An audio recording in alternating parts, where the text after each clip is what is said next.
तर आता पुढील अध्याय आहे अध्याय 105 कपिलेश्वर महिमा वर्णन। ओम नमो नर्मदाय श्री मार्कंडेय उवाच ततो गच्छेत्तु राजेंद्र पिंगलावर्तकं नृपं संगमस्य समीपस्थं रेवाया उत्तरे तटे। मुनिश्रेष्ठ श्री मार्कंडेय वदले, राजेंद्र त्यानंतर पिंगलावर्त तीर्थास जावे। हे राजा, ते श्री नर्मदाच्या उत्तर तटावर संगमाजवळ आहे। राजेंद्र, तिथे अग्नीने पिंगलेश्वराला स्थापन केले। राजा युधिष्ठिरने विचारले, हे विप्रेंद्र, अग्नीने पिंगलेश्वराला कसे स्थापन केले?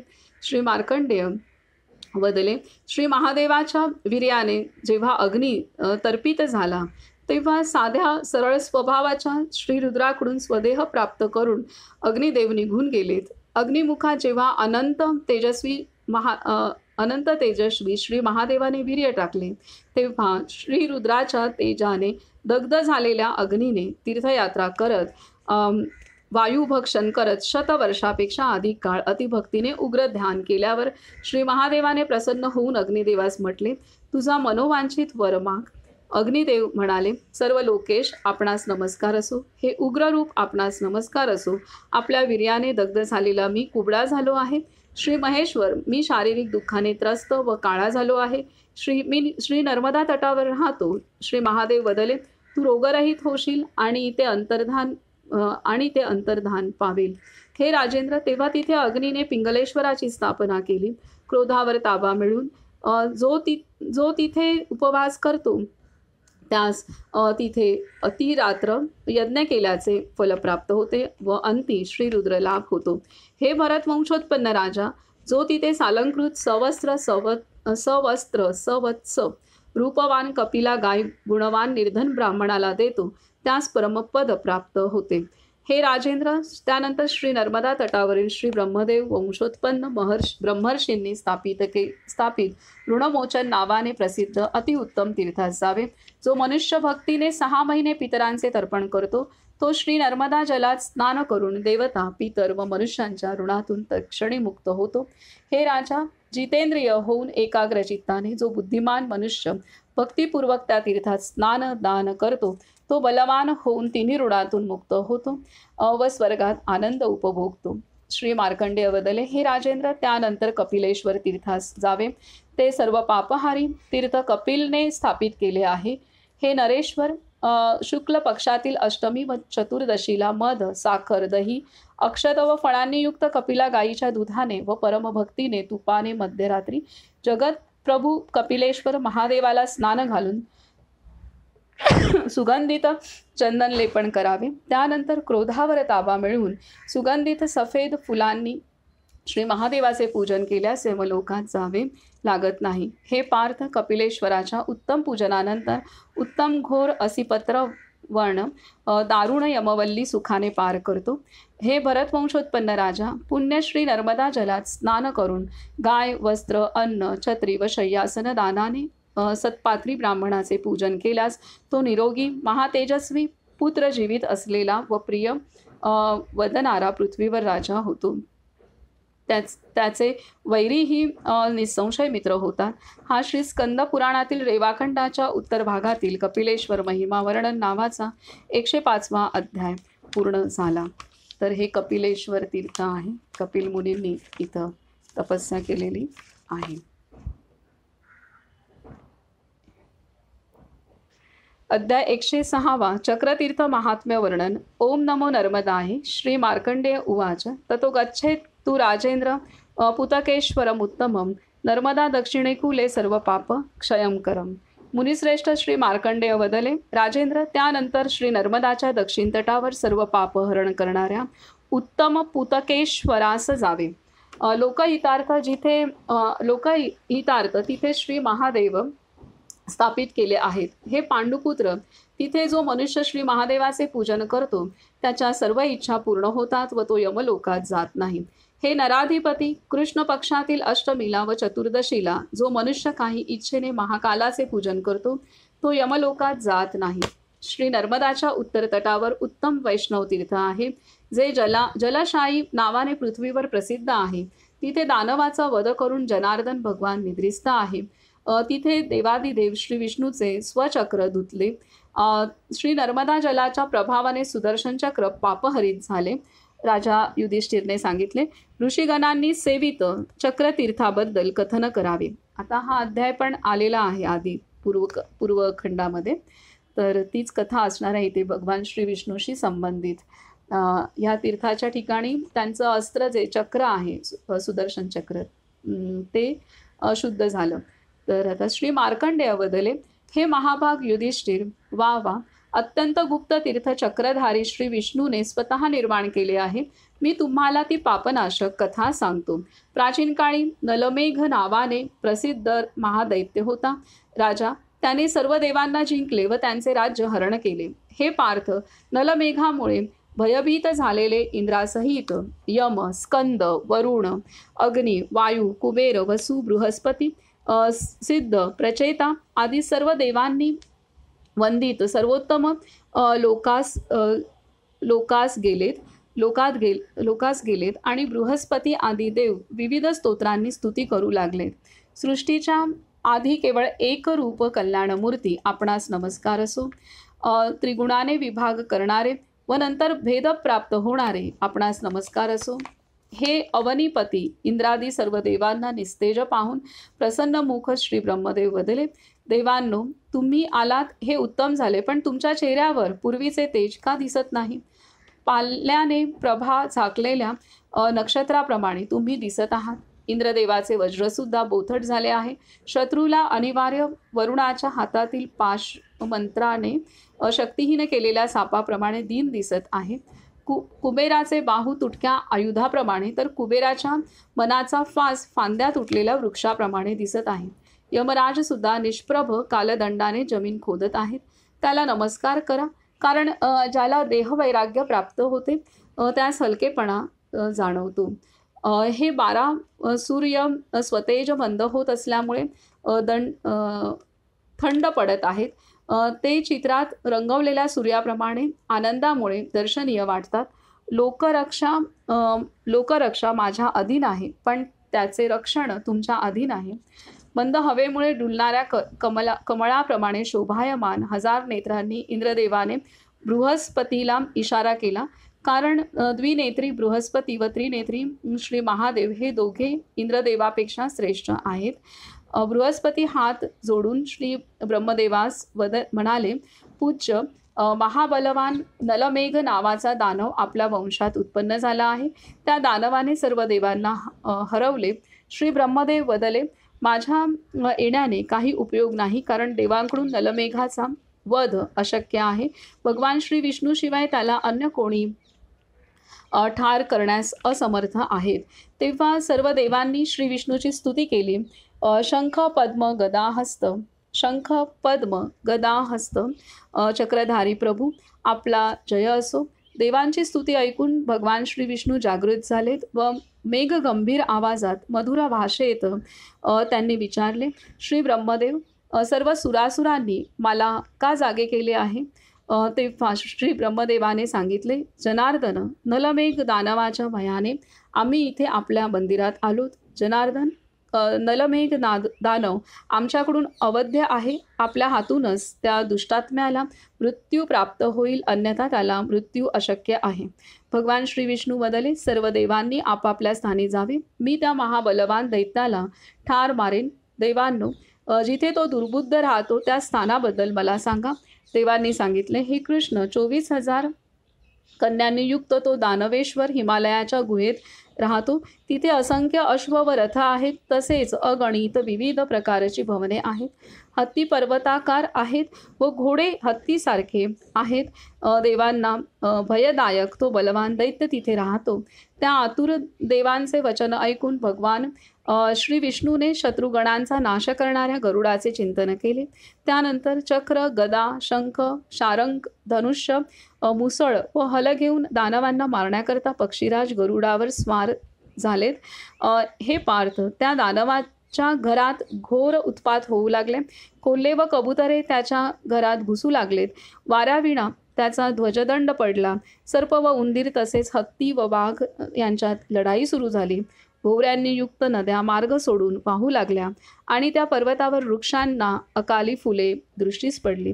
जगन्नाथ भगवान श्री विष्णू नगेश्वर हिमवंतावर पोहोचले व श्रीकृष्णाने त्या नगरीजवळ जाऊन पांचजन्य शंख वाजवला. त्या पांचजन्य शंखाच्या आवाजाने दानवेश्वर नलमेघ जागरूक होऊन म्हणाला, अज्ञानाने हा कोणता पुरुष मृत्यूवश झाला आहे? हे धुंदुमार, तू आपल्या सेनेसह त्वरित जा.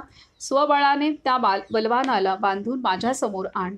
धुंदुमारने सांगितले, मी सूर्यपक्षाच्या सहायकाला निस्संदेह आता आणतो. त्यानंतर रथ, हत्ती, घोडे व सैनिकांसहित त्याने गरुडारूढ महाबली भगवानाला पाहिले. याला पकडा असे सांगितल्यावर सैनिक भगवान श्री विष्णूच्या चौफेर पसरले. गरुडाने सोडलेल्या अग्निबाणाने पतंगाप्रमाणे सैनिक मेले. कृष्णाच्या शराघाताने धुंदुमारही ठार झाला. छातीवर बाण लागल्यावर तो रथावर पडला. तेव्हा युद्धास उद्युक्त सर्व दानव हाहाकार करू लागले. क्रोधित नलमेघ रथावर आरूढ होऊन निघाला. हे पार्थ, त्याने शंखचक्र गदाधारी भगवानाला पाहिले. नलमेघ म्हणाला, दानवांनो, या श्री विष्णूला मारा, ज्याने धुंदुमारला ठार केले. माझ्या सेनापतीला मारून हा आता कुठे जाईल? हे पार्थ, असे म्हणून त्या दानवाने बाण सोडले. त्याचा प्रत्येक बाण श्री विष्णू नष्ट करत होते. गरुड सुद्धा त्याच्या भवप्रद सेनेला खाऊ लागला. श्री भगवानानेही त्या दानवाच्या बाणाच्या दुप्पट बाण सोडले.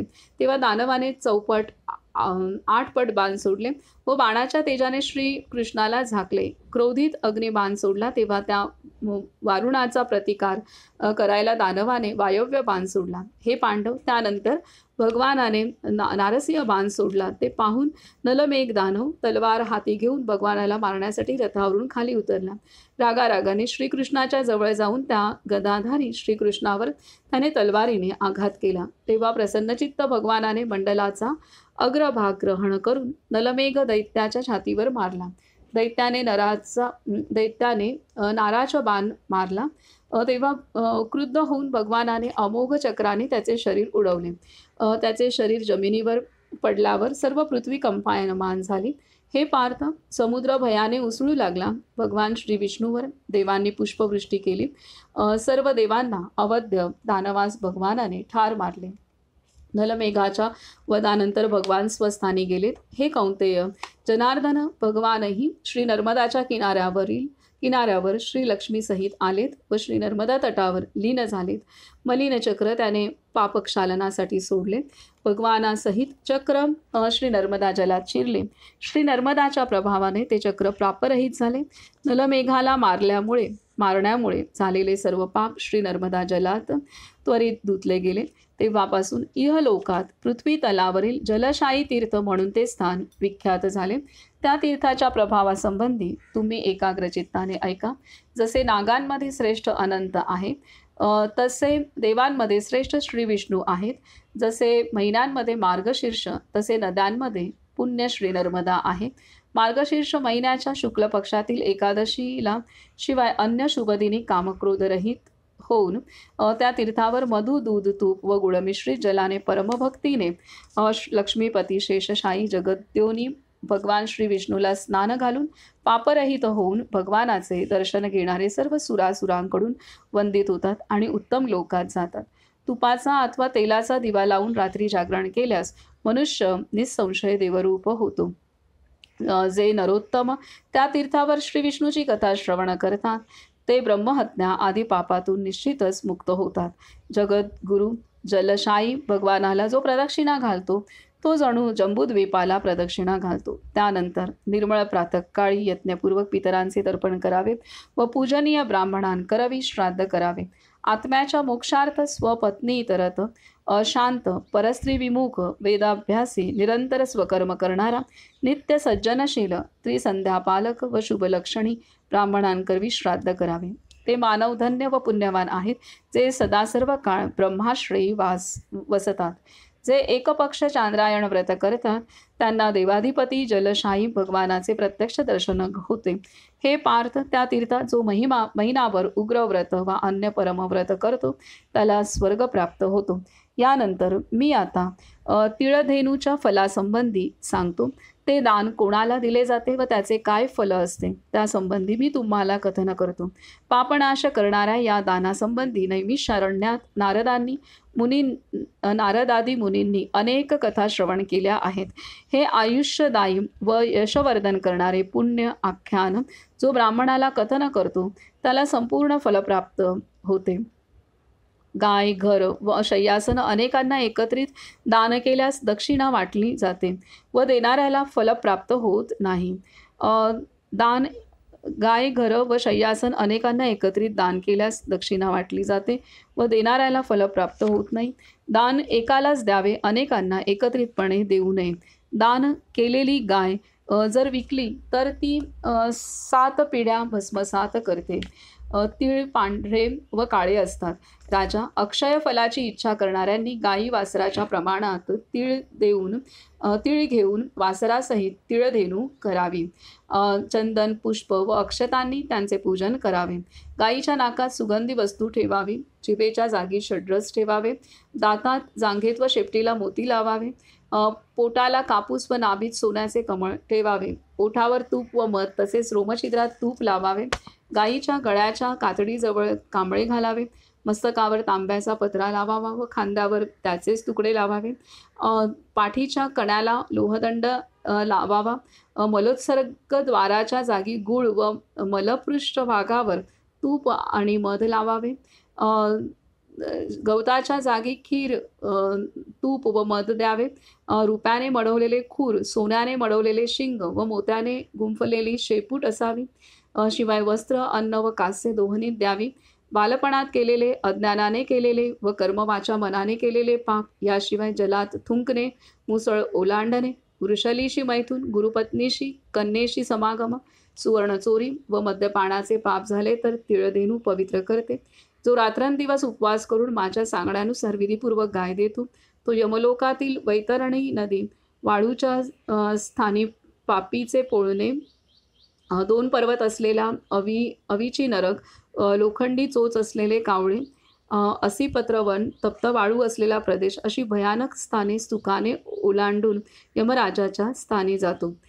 धर्मराजसुद्धा त्यांना पाहून गोड सत्य सांगतो की मणी रत्नांनी सजलेले मोठे योग्य छत आहे. तुम्ही इकडे या व परमगती प्राप्त करा. नृपश्रेष्ठ, पापीला दान देऊ नये, कारण त्यात आपले हित नसते. जो अंमली पदार्थांचे सेवन करतो, वेदाध्ययन करत नाही, शिवाय जो मित्रद्रोही, कृतघ्न, व्रतहीन आहे अशांना दान देऊ नये. वेदाध्ययन किती महत्त्वाचं सांगितलंय. पापीला दान देऊ नये, कारण त्यात आपले हित नसते. जो अंमली पदार्थांचे सेवन करतो, वेदाध्ययन करत नाही, शिवाय जो मित्रद्रोही, कृतघ्न, व्रतहीन आहे अशांना दान देऊ नये. वेदाध्ययन करणाऱ्यास, त्याचे तत्व जाणणाऱ्यास गाय द्यावी. वेदाध्ययन करणाऱ्याला, वेद पारंगत ब्राह्मणाला वासराशिवाय गाय देऊ नये. सर्वांग सुंदर, पवित्र व मधुरभाषी ब्राह्मणाला गाय द्यावी. पौर्णिमा, अमावस्या, कार्तिकी, वैशाखी, मार्गशीर्ष, चंद्र, सूर्यग्रहण, उत्तरायण व दक्षिणायन, विषुव, व्यतिपात, षडशीतिमुख, संक्रांती व गजच्छाया या सर्व वेळी गोदान करावे. हे अनघ, हे मी तुम्हाला तिळधेनूच्या कल्पासंबंधी सांगितले. हे दान करणारा सूर्यलोक भेदून विष्णुलोकात जातो. हे नृप, चक्रतीर्थाच्या संपूर्ण फलासंबंधी तुम्हाला कथन केले. या आख्यानाच्या श्रवण व कथनाने गोदानाचे फल प्राप्त होते. हा श्री स्कंद पुराणातील रेवाखंडाच्या उत्तर भागातील चक्रतीर्थ महात्म्य वर्णन नावाचा 106वा अध्याय पूर्ण झाला. तर आता हे जे चक्रतीर्थ आहे ते ह्या तीर्थाच्या ठिकाणी भगवान श्री विष्णूचं चक्र जे आहे, जे त्या ज्या राक्षस होता त्याच्या वधाने अशुद्ध झालं होतं, ते चक्र भगवान श्री विष्णूंनी श्री नर्मदा जलामध्ये त्या चक्रासहित स्वतःला पण त्या जलामध्ये हे केलं, जलाचा स्पर्श करवला, तर त्यावेळेला ते चक्र शुद्ध झालेलं आहे. तर म्हणजे हे जे सर्व आपण आधी पण संवाद साधलेला आहे किंवा आधी पण भगवंताने आपल्याला स्पर्श करून दिलेला आहे की ह्या सर्व देवतांनी जे कार्य केलं तर त्या कार्यात त्यांच्या हातून जे काही वध झालं, जे काही तर ते सृष्टी संरक्षणार्थ होतं आणि लोकहितार्थच होतं. परंतु वध ही हत्या वध करणं हे पातकच आहे आणि त्याचं क्षालन त्यांनी केलेलं आहे. एवढंच नाही तर त्यांच्या वस्त्रांना पण त्यांनी शुद्ध केलंय. म्हणजे हे देवता कर्म जे करतात ते कशा पद्धतीने करतात हे एक आदर्श उदाहरण आपणाला संपूर्ण नर्मदा पुराणमध्ये आपणाला पाहायला, शिकायला मिळत आहे. तर ही इथे गोष्ट आणि भगवान श्री विष्णूशी संबंधित हे तीर्थ असल्यामुळे इथे गोदान करण्याचं महात्म्य इथे दिलेलं आहे. आता गाईला कसं सजवावं किती सुंदर दिलेलं आहे. म्हणजे तिच्या शिंगापासून, खुरांपासून पोट, नाभी, पाठ वेगवेगळे धातूंचा वापर कसा करावा इतकंच काय तर तिची शेपूट त्याच्यानंतर तिचं मलद्वार म्हणजे किती मोठी गोष्ट आहे म्हणजे तिला कसं सजवावं आणि काही अशा ज्या गायी आहेत ज्या खूप एकदम पूर्णतः दैवी आजही अशा गायी आहेत की आता साऊथमध्ये त्यांनी परंपरा जपलेली आहे.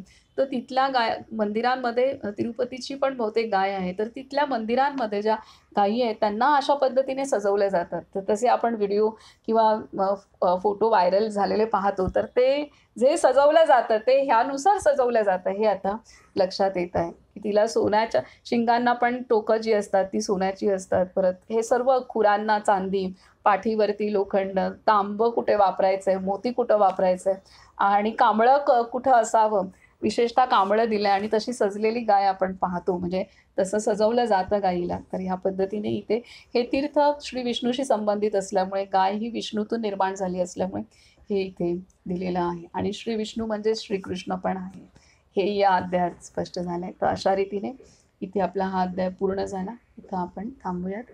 नर्मदे हर, नर्मदे हर, नर्मदे हर.